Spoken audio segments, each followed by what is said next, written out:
믿음의 눈을 뜨라, 이런 제목의 그 책이 있는데요. 그 책에 보면은 이제 어느 실직당한 가장 이야기가 나옵니다.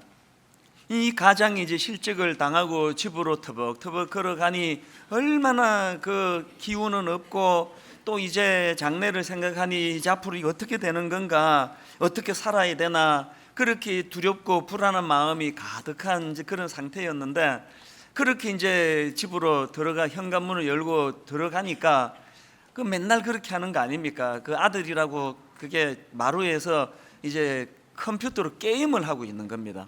그 평상시 같으면은 그냥 왜 너는 또 공부 안 하고 이렇게 게임만 하느냐 뭐 이렇게 잔소리도 했겠지만, 그날은 너무 기력이 없어가지고 잔소리할 힘도 없는 거예요. 그래서 이제 우두커니 멍하게 그 게임하는 그 아들을 바라보고 있으니까 그 게임에 몰두하고 있는 그 아들에게서 좀 이상한 게 하나 보이는 거예요.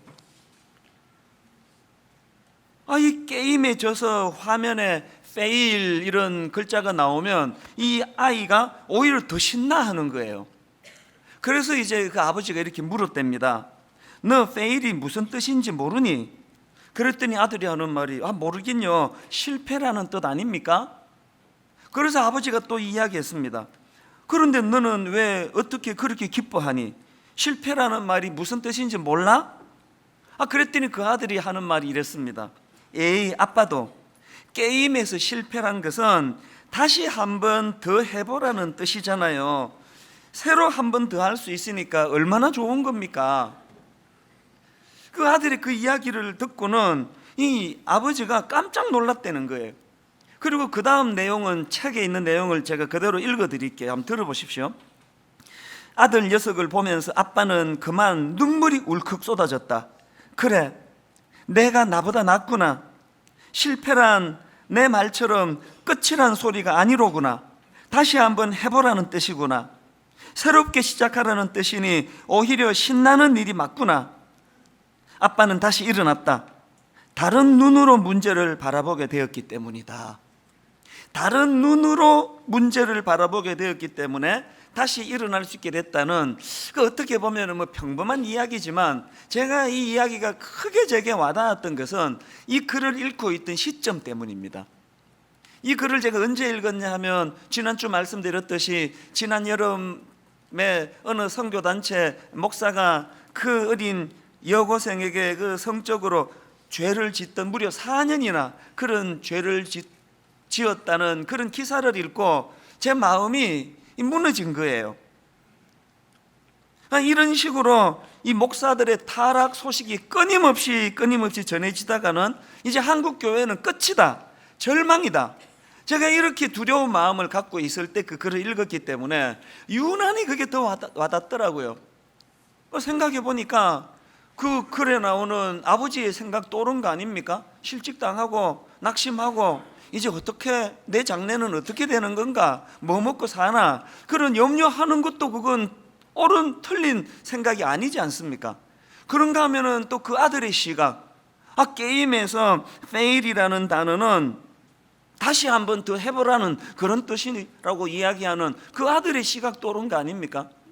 그 제가 왜 이런 생각을 하게 됐냐 하면은, 지금 인간적으로 보면은 이런 그냥 초라하게 짝이 없는 비참한 소식이 계속 나와가지고 이제 한국교회는 이제 더 이상 희망이 없다, 한국교회는 절망적이다, 이런 시각으로 보는 제 생각도 틀린 게 아니에요. 한국 사회에서 이래가지고 우리 뭐 기독교가 뭐 어떻게 이게 자리를 잡겠냐고요. 그런 절망적인 시각도 틀린 게 아니지만, 그러나 아까 그 글에 나오는 것처럼 다른 눈으로 문제를 바라보기 시작할 때 여전히 하나님 살아계시고 여전히 하나님의 사랑이 우리와 함께 한다면 인간의 절망이 곧 하나님의 희망이 될 수 있다. 제가 이 양면을 보게 된 거예요. 제가 그 당시에 호세아서를 묵상하고 있었는데요, 호세아 11장 8절을 한번 보시겠습니까? 에브라임이여, 내가 어찌 너를 놓겠느냐? 이스라엘이여, 내가 어찌 너를 버리겠느냐? 내가 어찌 너를 아드마같이 놓겠느냐?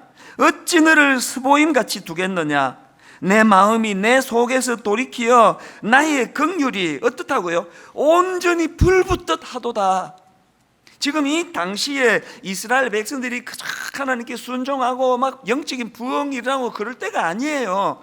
이 호세아서의 배경은요, 백성들의 타락이 변질이 말로 다 할 수 없는 그런 변질된 상황이고, 이쁜 구석이라고는 하나도 없던 그런 상황인데, 그래서 하나님께서 진노하시는 말씀이 나오는 게 이게 호세아서인데, 그런 상황에서도 하나님께서는 내가 어찌 너를 놓겠느냐, 내가 어찌 너를 버리겠느냐, 이 말씀을 묵상하는데 이게 꼭 오늘 이렇게 그냥 초라하게 짝이 없는 한국교회와 저에게 주시는 말씀 같더라고요. 그게 희망 아닙니까? 사실 지난 여름에 그냥 막 너무 그 마음이 힘들어지니까요, 제가 이 땅에서 그 목사로 살아가는 것 자체가 수치스럽더라고요. 그 슈퍼 같은 데서 성도님들이 목사님 그러면 난 너무 마음이 힘들어요.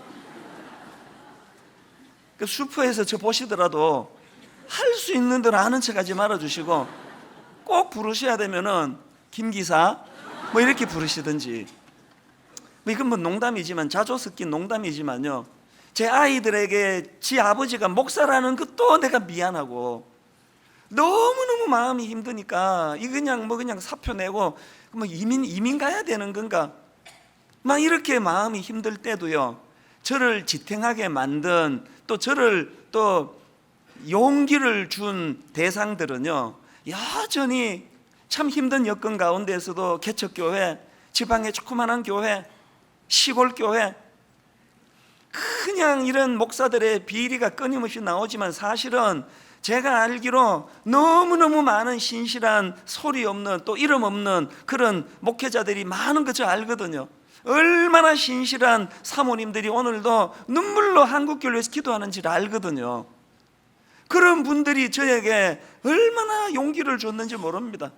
그냥 나 좋자고 목사 그만두고 미국 가서 제가 뭐 슈퍼마켓이나 하고 이렇게 하면은 그 귀한 목사님들은 어떻게 되느냐, 내가 그분들에게 힘이 돼 드려야 되겠다. 사실 이렇게 여전히 신실한 열악한 환경 속에서도 참 말씀대로 목회하려고 해서는 수많은 우리 목사님들, 그 사모님들에게 공통점이 있다면 바로 이 내가 어찌 너를 놓겠느냐, 내가 어찌 너를 버리겠느냐, 이 하나님의 사랑을 경험하기 때문이라는 거예요. 그래서 저는 이번 2학기 때 이제 이 호세아서를 좀 살펴보려고 하는데요, 이 호세아서를 통해서 제 마음에 기대하는 게 뭐냐, 이제 모든 우리 성도님들이 이 놀라우신 하나님의 사랑, 어떤 경우에도 포기하지 아니하시는 하나님의 사랑을 좀 맛보는 그런 이번 2학기가 되기를 바랍니다. 그런데 여기서 중요한 게 하나 있는데요, 이렇게 포기하지 아니하시는 하나님의 사랑을 우리가 경험하려면 얼렁뚱땅, 설렁설렁 이거는 안 됩니다. 하나님의 공의, 하나님의 정확한 진단, 오늘의 우리의 현실이 어떠한가를 그냥 어물쩍 넘어가는 게 아니고, 참 아프지만 참 부끄럽지만 정확하게 현실을 직시하는 거예요.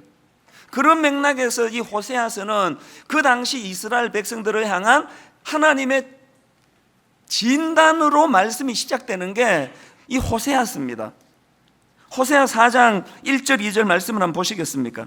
이스라엘 자손들아, 여호와의 말씀을 들으라. 여호와께서 이 땅 주민과 논쟁하시나니 이 땅에는 진실도 없고 인애도 없고 하나님을 아는 지식도 없고 오직 저주와 속임과 살인과 도둑질과 간음뿐이요 포악하여 피가 피를 뒤이음이라. 지금 하나님이 보시는 본문 당시에 이스라엘 백성들의 상황은요, 한마디로 중병이라는 거예요. 이건 죽게 됐다는 거예요. 성한 데가 한 군데도 없다는 거예요. 그래서 제가 오늘 호세아서 첫 시간 첫날에요, 그 당시 이스라엘 백성들이 가졌던 문제점에 대해서 좀 분석을 하고, 그리고 이제 이 하나님의 사랑에 대해서 이제 다음 주일부터 구체적으로 좀 살펴보려고 하는데요. 자, 첫째로요, 그 당시 이스라엘 백성들이 가졌던 문제점이 두 가지가 있는데, 그 중에 하나가 뭐냐, 크게 음란함이라고 진단하시는 하나님이에요. 자, 오늘 본문 2절을 한번 우리 같이 한번 읽어보시겠습니까?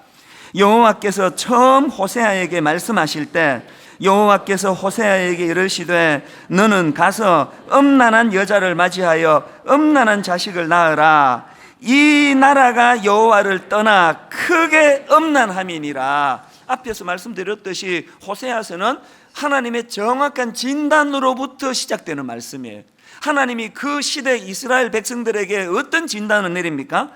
이 나라가 여호와를 떠나 크게 음란했다. 이게 하나님의 진단이에요. 그래서 여기서 이제 이 음란하다는 게 뭔지를 아는 게 중요한데요. 여기 나오는 이 음란이라는 단어는 원어로 보면 자나라는 단어인데요. 이 단어는 뭐 글자 그대로 그냥 우리말로도 간음하다, 또 음란한 행동을 하다, 뭐 이런 뜻을 가진 단어인데, 여기서 여러분 이 단어의 중요한 포인트가 뭐냐면은 이 단어는 기본적으로 약속을 지키지 않는 불성실함을 나타내는 단어라는 거예요. 그렇기 때문에 이 자나, 음란을 뜻하는 이 자나라는 단어가 인간과 하나님의 관계적인 측면으로 이 단어가 사용되면은요, 하나님의 언약을 깨뜨리고 하나님 외에 다른 신을 섬기는 배도 행위를 설명할 때 사용되는 단어고요. 그런가 하면은 이 자나라는 단어가 나와 너, 우리 인간들 간의 이 관계적인 측면으로 이 단어가 사용되면은 이 단어는 이런 뜻입니다. 배우자 외에 다른 이성과 육체적인 관계를 맺는 짓, 행위, 이게 자나예요. 여러분, 이 배우자 외에 다른 이성과 육체적인 관계를 맺는 거, 이건 역시도 약속을 지키지 않는 불성실함을 바탕에 두는 거 아닙니까? 분명히 결혼할 때 이 남자만은 이 여자만을 평생 사랑하겠노라 해놓고 이 남자 여자 외에 다른 어떤 대상을 사랑하고 육체적인 관계를 맺는 거는 약속을 지키지 않는 불성실함을 바탕에 두고 있기 때문에 이런 단어가 쓰인다는 겁니다. 그런가 하면은 여기 나오는 이 음란이라는 단어와 관련한 한 가지 더 살펴볼 게 있는데, 여기 나오는 이 음란함이라는 이 단어를 이제 헬라어로 번역한 70인경에 보면은 이 단어를 헬라어로 포르네이아로 번역하고 있는데요, 아마 이 단어는 좀 들어본 것 같지 않습니까? 전에 한번 설명을 드렸거든요. 이 포르네이아라는 이 단어에서 영어 단어 포르노가 파생된 그런 단어예요. 그런데 여러분, 기본적으로 여기 나오는 포르네이아라는 단어의 뜻이 뭐냐면은 쾌락을 추구하기 위해서 수단과 방법을 가리지 않는 태도, 이게 포르네이아예요. 자, 그러니까 지금 2절에서 하나님께서 이 온 나라가 지금 음란한 상태다라고 말씀하시는데, 이때 나오는 이 음란은 크게 두 갈래로 설명할 수 있는 거예요. 하나는 영적인 음란함, 그런가 하면 또 하나는 육신적인 음란함, 이렇게 육적인 음란함으로 나눌 수가 있거든요. 자, 그러면 그 당시 이스라엘 백성들이 가졌던 영적인 음란함은 뭘 말하는 겁니까? 그 배경을 설명해 드리면 이런 겁니다. 이제 이스라엘 백성들이 광야 생활을 거쳐가지고 가나안으로 진입을 했는데요, 가나안에 진입을 하고 보니까 이 가나안은 농경 문화인 거예요. 그 농사를 지어 가지고 이제 곡식을 거둬서 먹고 사는 그런 문화. 이스라엘 백성들은 지금까지 유목 생활을 하지 않았습니까? 양 몰고 다니면서 오늘은 여기서 자고 내일은 또 텐트 걷어가서 저기서 자고 동가숙 서가식 이런 생활을 하던 이스라엘 백성들이 갑자기 이제 한 곳에 정착해 가지고 농사 지어 가지고 살려니까 이게 되겠습니까? 얼마나 어색하겠습니까? 그런데 그 가나안 원주민들이 농사 참 잘 짓고 하는 게 너무 부러운데, 그 원주민들이 하는 이야기가 너희들 농사 잘 지으려면은 피를 주관하는 바알신을 섬겨야 된다는 거예요.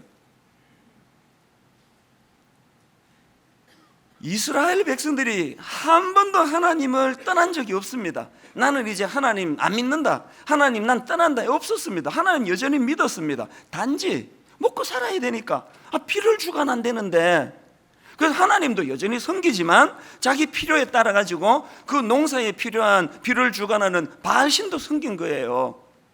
자기들은 한 번도 하나님을 떠난 적이 없다고 생각하지만 하나님은 이 상태를 음란하며 영적인 음란의 상태라는 겁니다. 이 포르네이아라는 단어가 보여주듯이 영적인 음란함의 특징이 뭐라고요? 자기 쾌락과 유익을 위해서 수단과 방법을 가리지 않는 태도로 비롯된 게 음란이고, 그 음란의 결과물은 뭐예요? 하나님 외에 하나님보다 더 의지하는 대상이 생겨난 상태, 이게 엄난이에요. 오늘 우리는 어떠세요? 여러분도 지금 여기 와 계시는 거 보니까 하나님 떠난 적 없잖아요. 이력서에다가 종교, 기독교 다 쓰시잖아요.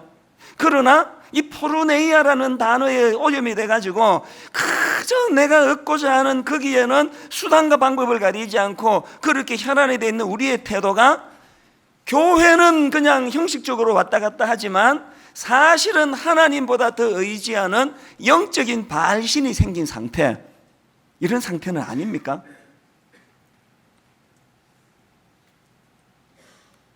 이 영적인 음란함이 왜 위험한가 하면요, 이 영적인 음란함은 우리 전 생활에 영향을 미치는데 이게 육적인 음란함으로 연결이 된다는 거예요. 제가 앞에서 바알신은 그 농사를 위해서 그 비를 주관하는 신이라고 말씀을 드렸는데, 그 당시 이 바알 종교는 그 포인트가 뭐냐 하면은요, 이제 농사를 잘 짓기 위해서 이제 비를 이제 바알신이 내려 주셔야 되는데, 그런데 그 비를 어떻게 이해했는가 하면은 바알신에게는 아스다롯 여신이라는 파트너가 있었는데요, 그들이 생각하는 비가 뭐냐 하면은, 이 애들이 있고 그래가지고 좀 민망하긴 한데, 이 그 바알신하고 그 파트너 아스다롯 여신이 성행위를 할 때 그때 나오는 분비물이 비라는 거예요. 하여튼 좀 더러운 얘기예요.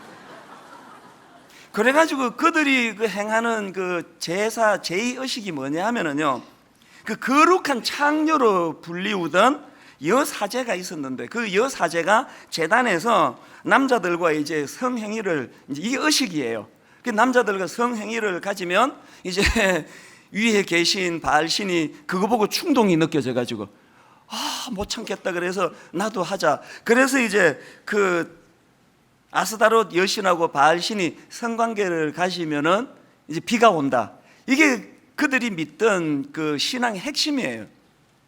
이게 얼마나 이 유치하고 이게 지저분한 이야기입니까? 하나님 왜 분노하십니까? 아무리 급해도 그렇지, 어떻게 하나님을 믿는 택한 백성이라는 자들이 이런 저질 종교의 영향을 받을 수 있느냐는 거예요.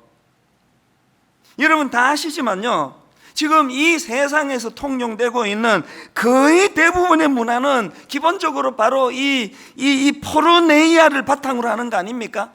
끝간데 없는 내 어떤 탐심, 내 탐욕을 목마르게 추구하고 있는 게 이게 이 세상의 문화 아닙니까? 그래서 그 결과물로 나타나는 두드러진 현상이 성적인 타락 아닙니까? 제가 이번 여름에 왜 유난히 힘들었는가 하면은요, 미국에 이번에 가가지고 제가 참 가슴 아픈 이야기를 많이 들었거든요. 지금 미국 사회가 지금 이 동성 결혼이라는 이 큰 축으로 말미암아 지금 막 근간이 흔들리고 있다는 거예요. 그럼 누가 그런 얘기 해주더라고요. 지금 미국 대학가는요, 남녀 화장실 구분을 다 없애고 있는 추세래요. 남자 화장실, 여자 화장실 다 지금 통폐합하고 있답니다. 그럼 왜 그러는데요? 물었더니요, 그 동성 연애 하시는 분들이 민망할까봐. 그래서 이게 지금 화장실이 지금 이제 구분이 없애지는 이런 추세라는 거예요. 그 또 어떤 분이 저한테 참 믿기 어려운 이야기 해주셨는데요, 미국의 굉장한 명문대학이에요. 그 명문대학 기숙사에서 학생들이 데모를 했대요. 무슨 데모를 했느냐 하니까, 아니 왜 기숙사 이제 2인 1실을 말하겠죠? 왜 기숙사에 왜 파트너를 남자는 남자끼리 여자는 여자끼리 이렇게 배정하느냐는 게, 아니 지금 동성 연애자들이 남자 여자끼리 그런 성적인 행위를 다 하는데 왜 기숙사를 남남 여여 이렇게 구분하느냐. 그래서 막 데모를 해가지고요, 그게 통과가 돼가지고 그 명문대학교에서 1학년 때는 이제 학교가 배정해 주는 대로 남자 여자 이렇게 이제 그 룸메이트를 정하는데, 2학년 들어가면은 파트너를 자기가 정한대요. 이 남자가 난 저 여자랑 하고 싶다, 이 여자를 배정해 달라. 이 어떻게 돌아가고 있는 겁니까 이 세상이? 기준이 지금 다 흔들리고 있는 중이거든요. 이게 우리는 또 미국 문화 영향을 많이 받는 나라니까 이게 이제 몇 년 지나면 또 이게 또 이제 우리 대학가도 이렇게 되는 거 아닌가? 이제 그런 근심을 하면서 한국으로 왔더니 한국에 돌아오고 이틀 만에 그 선교단체 목사가 여고생에게 성적으로 그렇게 4년이나 그런 죄를 지었다는 이게 제 마음을 무너지게 만든 거예요. 오늘 하나님이 만약에 분당 우리 교회를 진단해 주신다면, 오늘 하나님이 만약에 한국 교회를 진단해 주신다면 2절에 나오는 그 말씀 그대로 진단할 것 같은데요. 이 나라가 지금 엄난하다. 영적으로, 육적으로. 그런가 하면은 두 번째로 이스라엘 백성들이 가진 문제점이 하나 더 있는데요. 지금 하나님께서는 그들을 향해 너희들이 지금 이 나라가 크게 엄난한 상황이다 그렇게 말씀하시는데, 이스라엘 백성들은 그 하나님의 지적에 동의를 하지 않는 거예요. 이 호세아서 곳곳에 그런 그 이미지를 주는 말씀이 많은데요. 그 중에 한번 호세아 12장 8절을 한번 보십시오. 에브라임이 말하기를 나는 실로 부자라, 내가 재물을 얻었는데 내가 수고한 모든 것 중에서 죄라 할 만한 불의를 내게서 찾아낼 자가 없으리라. 무슨 문제냐는 거예요. 지금 하나님은 분명히 지금 너희들이 지금 중병이다 문제를 제기하시는데요, 동의가 안 되는 거예요. 이 더 큰 문제 아닙니까? 지난 주 목요일 날 무슨 일이 있었냐 하면은요, 세월이 얼마나 빠른지 옥하는 목사님이 돌아가신 지가 벌써 6년이 됐습니다. 그래서 이제 6주년을 맞이해 가지고 사랑의 교회에서 옥하는 목사님 밑에서 부교역자 생활하던 저희들이 이제 옥 목사님 산소를 방문했습니다. 그리고는 이제 거기서 같이 이제 예배를 드렸는데요, 이제 그 사회를 보는 그 선배 목사님이 이제 이런 농담 우스갯소리를 하는 거예요. 자기가 이렇게 참석한 사람을 쓱 둘러보니까 옛날에 옥 목사님한테 엄청 깨지던 사람은 다 왔다는 거예요. 옥 목사님께 혼났던 사람만 주로 여기 모인 것 같습니다. 그런 농담을 해서 다 웃었는데 저는 그 말이 너무 감동이 되는 거예요. 계속 그 예배를 드리는 동안에 너무 감동이 되는 거예요. 사실 우리 부교역자 시절에 옥 목사님이 진짜 무서웠거든요. 화요일 아침에 교역자 회의 때는 그냥 말로 표현을 못해요. 특히 이제 그 교역자가 성도에게 무슨 상처를 줬다거나 그런 일이 발생하면은 그날은 우리 다 죽음이에요. 막 얼마나 무섭게 야단을 치는지. 다른 교회 가라. 너 왜 우리 교회 성도 이렇게 괴롭히느냐고. 막 그렇게 야단치면요, 이건 그냥 다 얼음이에요, 얼음. 근데 제가 참 이상하게 생각하는 게, 그렇게 이제 어떤 선배 한 사람이 막 엄청 막 직격탄 그냥 둘러서 얘기하시지도 않아요. 경상도 아버지 바로 그냥 막 직격탄을 막 날리는데, 회의 끝나고 이제 이 사람이 이제 죽었다 싶은데요, 싱글벙글 그렇게 하고 나오는 거예요. 진짜 인상적이었습니다. 왜 그 목사님은 그렇게 후배들 앞에 정말 이거는 막 인격 모독에 가까운 그런 야단을 맞았는데 왜 상처를 안 받느냐고요. 왜 상처를 안 받을까요? 옥 목사님이 중심을 하니까. 저분이 남 모욕 주려고 저렇게 야단치시는 게 아니라 이렇게 강하게 자극을 주심으로 다시는 성도 상처 주는 일 하지 않도록 목사님의 마음을 읽으니까 상처가 안 되는 거예요. 그리고 또 그러다 보니까 그 말씀에 승복이 되니까, 제가 그 옥 목사님의 산소에 그때 같이 예배를 드리면서 계속 그게 감동이 되는 거예요. 쓱 둘러보니까 그렇게 깨졌던 그 목사님도 와 있더라고요. 그때부터 딴 데 가라 그래도 지금 안 가고 6년이 지난 지금까지 계속 옥 목사님 마음에 그리워하는, 그게 너무 감동이 되는 거예요. 목사님이 너무 귀한 거 아닙니까? 여러분, 오늘 우리 시대의 비극이 뭐예요? 꾸지람해 줄 어른이 없어져 버렸어요. 꾸지람해 줄 어른이 여러분에게 있습니까? 저는 요새요, 고등학생들이 교복 입고 저 어디 구석에서 담배 피는 거 보면은 저를 위시해서 아무도 지적 안 해요. 편하겠죠, 지적 안 하니까. 우리 고등학교 다닐 때 깡패 두목 일진이라 하더라도요, 백발이 성성하신 할아버지가 가지고 그냥 막 혼을 내고 해도요, 어떤 깡패라도 그 할아버지한테 대들고 안 그랬습니다. 동의가 되든 안 되든 그거 다 듣는 분위기였거든요. 지금은 없습니다. 누가 어른이라고 인정합니까? 그러니까 이거 뭐 봉변당하기 두려우니까 뭐 담배를 피든 말든 지적 안 해요. 그 애들이 그 뭐 편하고 좋을지 몰라도 그게 걔들에게 재앙이라는 걸 모르는 거예요. 오늘 우리 시대의 비극은요, 나를 꾸짖어 줄 어른이 없어졌다는 거예요. 그리고 또 꾸짖어 줄 어른이 있다 손치더라도 우리는 그 어른들이 지적을 제대로 수용하지를 않아요. 기분 나쁘게 나이 들었으면 들었지 나한테 왜 저런 이야기를 하고 있느냐고. 오늘 설교를 한번 보세요. 내일 한번 실험해 보세요. 기독교 방송 하루 종일 한번 들어보세요. 하나님의 말씀으로 이 시대가 얼마나 엄난하고 말세지 말을 맞았다고, 회개해야 된다고, 정신 차려야 된다고 이런 책망하는 설교는요, 한 10편 들으면 한두 편도 안 돼요. 전부 축복합니다, 사랑합니다, 죄를 짓거나 말거나 그건 난 모르겠고 하나님이 잘 되게 해주실 거예요. 왜 이렇게 책망하는 설교가 없어졌을까요? 해봐야 안 듣는데 뭘. 해봐야 그냥 기분이나 나쁘고 슬슬 교회나 옮겨야 되겠다 이런 생각이나 하니까 책망이 더 없어졌어요. 지금 또 그냥 또 여러분이 또 마음에 부담 뻔히 다 알아요. 왜 또 로마 사다 갑자기 호세아서 또 왜 하느냐고. 얼마나 또 잔소리 하려고. 우리가 하나님 앞에 말이에요, 이 하나님의 말씀도 안 들리는 이 혼미한 시대인데 말씀이 들려도 말씀을 말씀으로 순종하지 않는, 이게 오늘 딱 이스라엘 백성들의 상황 아닙니까? 그렇다면은 이런 질문이 가능하지 않습니까? 그럼 이스라엘 백성들은 왜 그 하나님의 지적을 수용하지 않습니까? 왜 하나님의 말씀을 그렇게 받아들이지 않습니까? 저는요, 이 질문에 대한 힌트를 호세아 1장 1절에서 찾습니다. 자, 1절을 한번 보십시오. 우시아와 요담과 아하스와 히스기야가 이어 유다 왕이 된 시대, 곧 요아스의 아들 여로보암이 이스라엘 왕이 된 시대에, 여러분 여기 나오는 요아스의 아들 여로보암은 정확하게 말하면 여로보암 2세예요.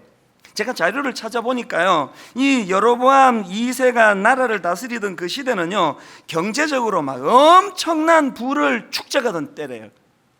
그리고 또 정치적으로도 영토가 확장이 돼가지고 예전에 다윗 왕과 솔로몬 왕 시대의 국경을 거의 회복할 정도로 그렇게 번성하던 때라는 거예요. 왜 이스라엘 백성들이 하나님께서 니들이 지금 중병이다, 영육간에 지금 엄난하다 이 말씀을 수용 안 했을까요? 왜 안 했을까요? 잘 되고 있는데 뭘 자꾸 그렇게 잔소리 하느냐는 거 아닙니까? 이만큼 잘 먹고 잘 살게 되고 영토도 확장이 되는데, 저는 이 호세아 4장 7절 말씀이 아파요. 그들은 번성할수록 내게 범죄하니, 그들은 번성할수록 내게 범죄하니. 그 다음 호세아 13장 5절 6절 말씀은 더 아파요. 하나님의 탄식을 한번 들어보세요. 내가 광야 마른 땅에서 너를 알았거늘 그들이 먹여준 대로 배가 불렀고 배가 부르니 그들의 마음이 교만하여 이로 말미암아 나를 잊었느니라. 이걸 그 세 번역으로 제가 읽으면서 하나님의 심정이 너무 아팠습니다. 세 번역을 한번 보시겠습니까? 나는 저 광야에서 그 메마른 땅에서 너희를 먹이고 살렸다. 그들을 잘 먹였더니 먹는 대로 배가 불렀고 배가 부를수록 마음이 교만해지더니 마침내 나를 잊었다. 우리 이야기 아닙니까? 60년대 70년대 보릿고개 기억하십니까? 대한민국이 어쩌다가 이만큼 잘 사는 나라가 됐는지 벌써 잊으셨습니까? 어떻게 됐다고요? 그들을 잘 먹였더니 먹는 대로 배가 불렀고 배가 부를수록 마음이 교만해지더니 마침내 나를 잊었다.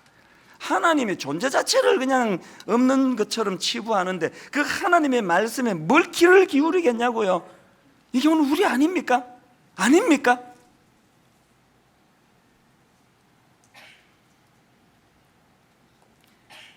지난 여름에 그 성적으로 타락한 그 목사를 제가 막 엄청나게 제가 마음이 상해가지고요, 뭐 이런 정말 인간이 다 있냐고 막 내가 뭐 누구 사람한테 찾아가가지고 험담하고 그러진 않았지만 마음으로 막 엄청 분노가 생기는 거예요. 어떻게 목사가 이런 짓을 할 수 있느냐고 그러고 있는데요, 어느 아침이에요.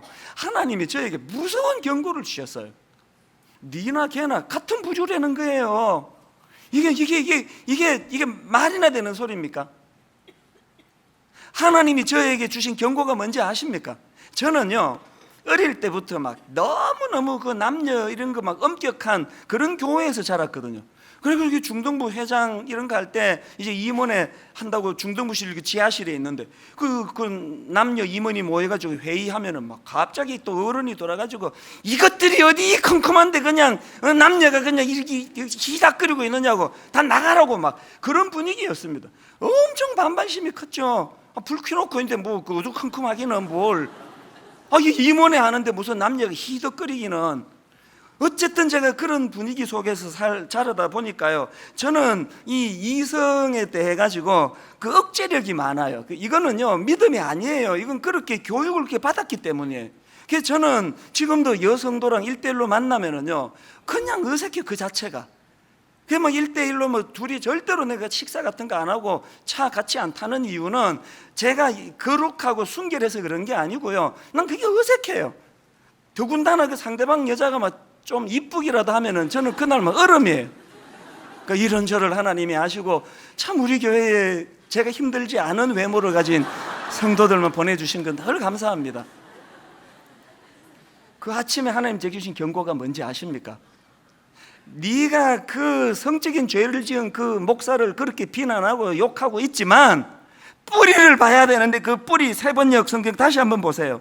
그들을 잘 먹였더니 먹는 대로 배가 불렀고 배가 부를수록 마음이 교만해지더니. 그러고 그날 아침에 깨달은 게요, 이런 죄를 범하는 목사 거의 대부분이 다 큰 교회 목사예요.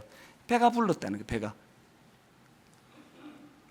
그런 죄의 자리에 가고 안 가고는 차이지만 개척할 때의 그 가난한 마음은 어느덧 다 사라져 버리고 저 안에 교만이 자리 잡고 있다면 하나님의 관점으로 영적으로는 같은 부주라는 걸 제가 깨닫고 나니까 두려운 거 아닙니까?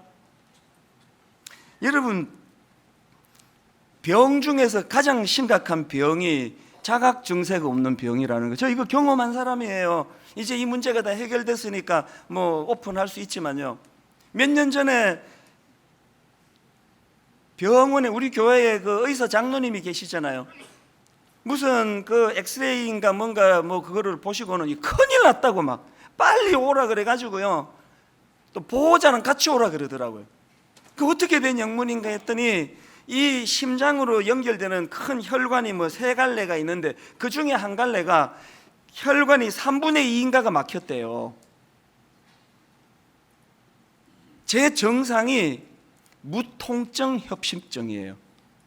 보통은 이 정도 되면은 막 숨이 가쁘고 아프고 힘들어야 되는데 전 그게 정세가 없었습니다. 그때도 막 자전거 막 한 4시간씩 타고 막 등산도 하고 다 했는데 저는 통증이 없었거든요. 제가 60년대 살았으면요, 이렇게 하다가 자다가 가는 거예요. 바로 전혀 자각이 없었으니까. 그래가지고 병원에 그때 이 손목으로 뭐 무슨 혈관으로 그 기계 막 집어넣어가지고 막 그냥 막 손목이 화끈거리고 그 기억이 잊혀지지가 않아요. 여러분, 이런 면에서 고통은 축복이에요. 통증을 느낄 수 있다는 건 축복이에요. 특히 내 영적인 내 이 상태 때문에 죄로 인한 통증을 느낄 수 있다는 건 그건 축복입니다.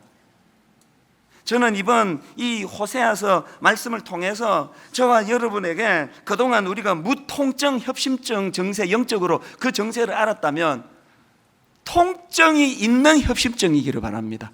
조금만 혈관이 막혀도 숨이 가빠서 견딜 수 없도록 자각 정세가 있는 거, 그거 어떻게 하면 좋습니까?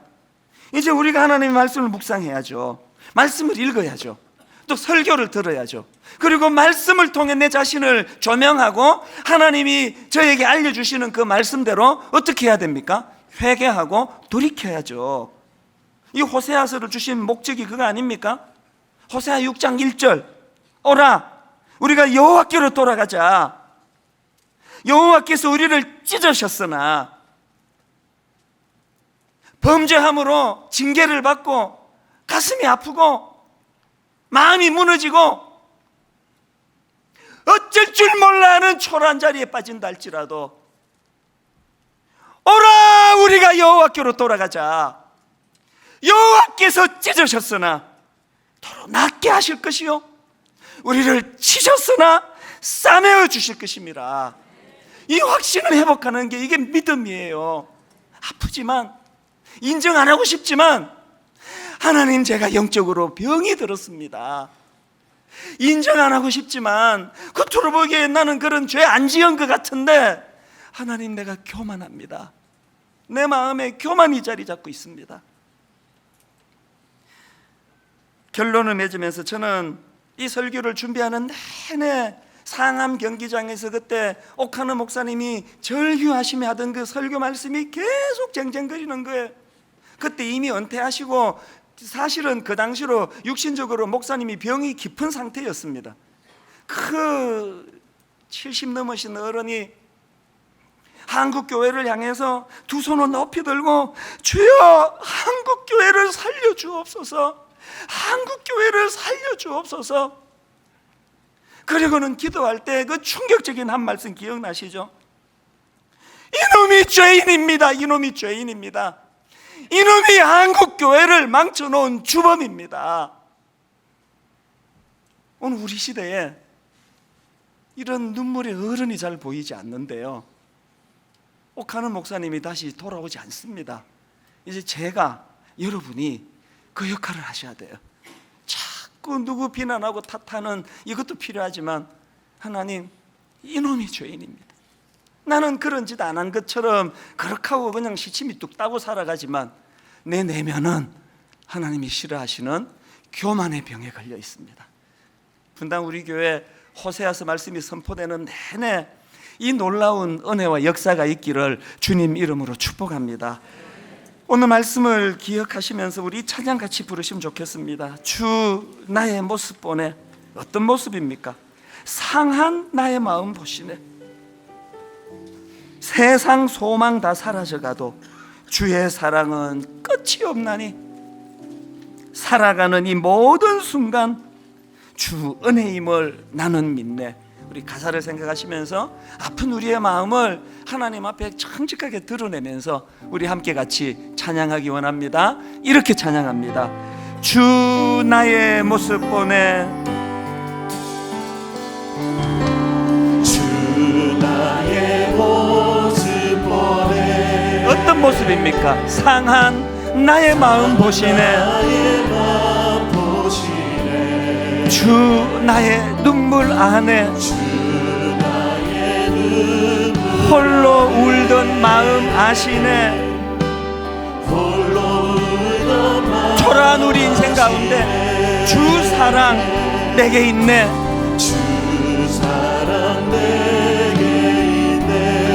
그 사랑이 날 채우네.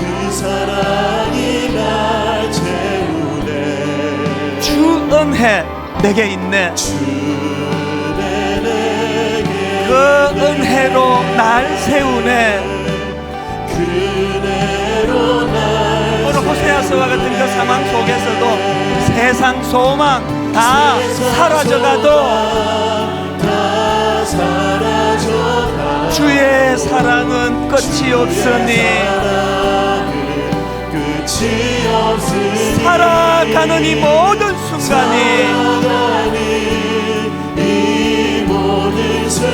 주 은혜임을 나는 믿네. 세상 소망 다 사라져가도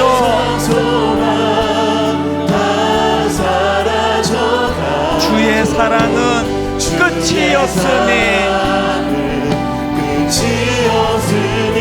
살아가는 이 모든 순간이 주 은혜임을 나는 믿네. 우리 찬양 한 번 더 부를 텐데요, 우리 한번 정직하게, 이게 남의 나라 뭐 역사 공부하러 여기 온 거 아니잖아요.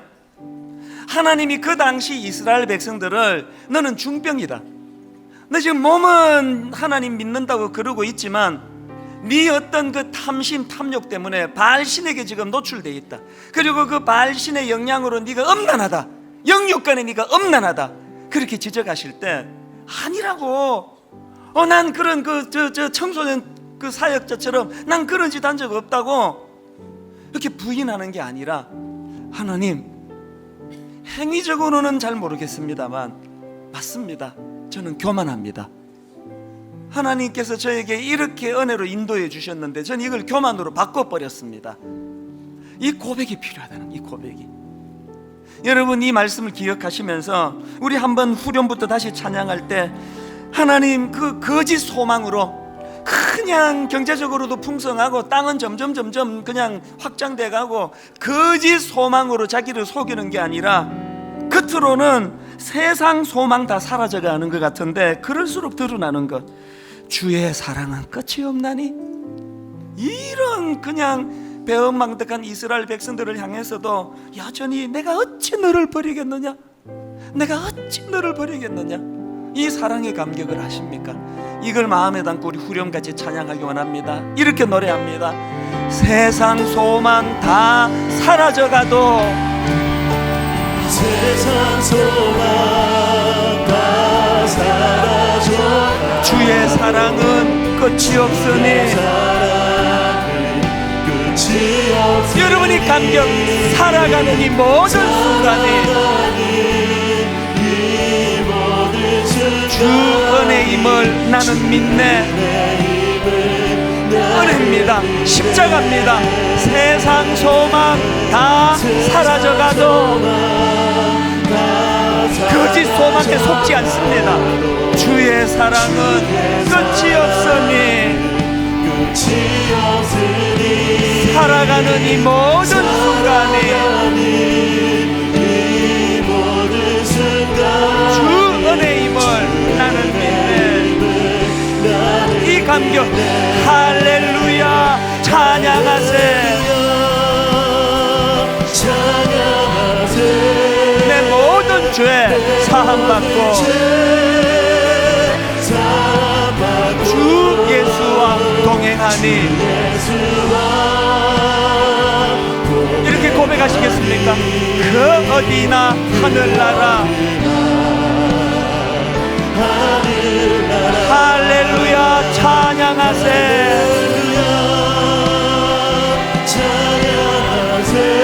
내 모든 죄 사함받고 주 예수와 동행하니. 그 어디나 하늘나라.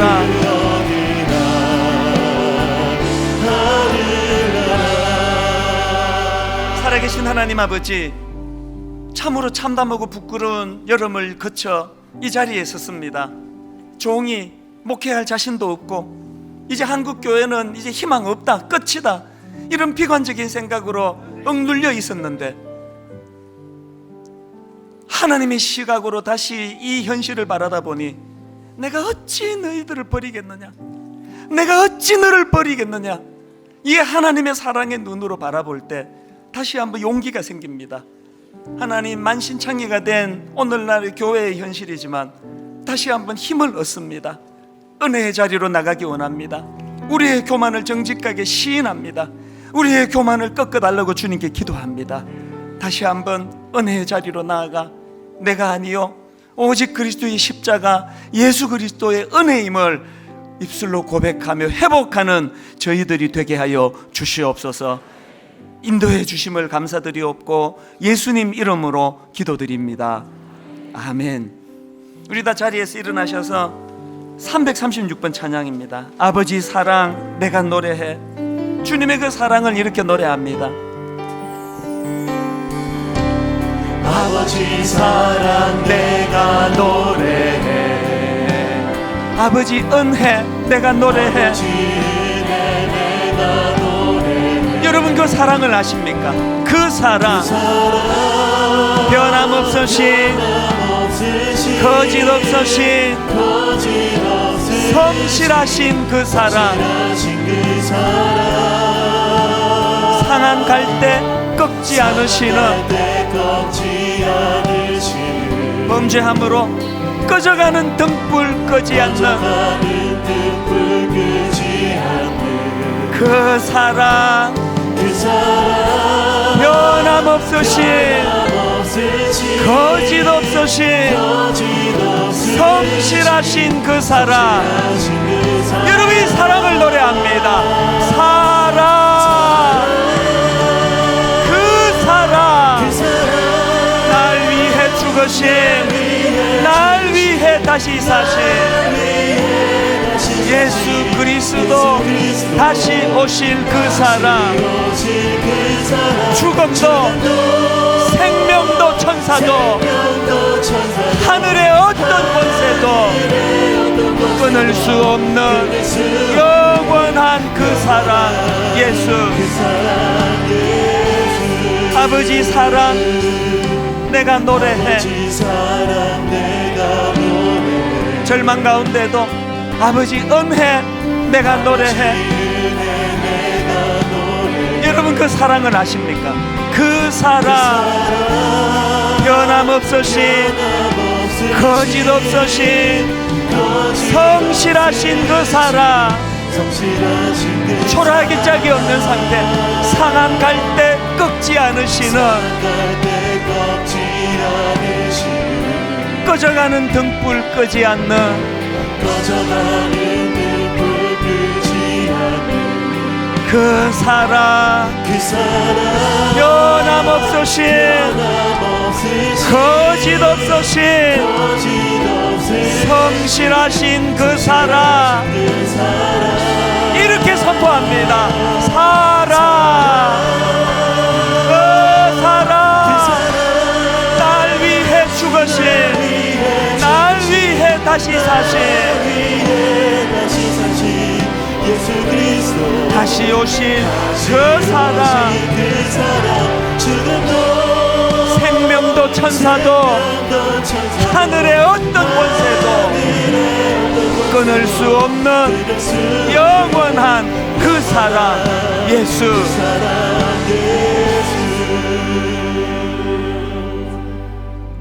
오라, 우리가 여호와께로 돌아가자. 여호와께서 우리를 찢으셨으나 도로 낫게 하실 것이요, 우리를 치셨으나 싸매어 주실 것임이라. 하나님, 호세아서를 통하여 이 하나님의 사랑이 내 마음에 와닿고 그 하나님 사랑에 반응하며 하나님의 지적을 수용하며 회개하며 회복의 자리로 나가기를 원합니다. 이번 한 주간 내내 이 사랑의 기쁨을 누리는 한 주간 되게 하여 주시옵소서.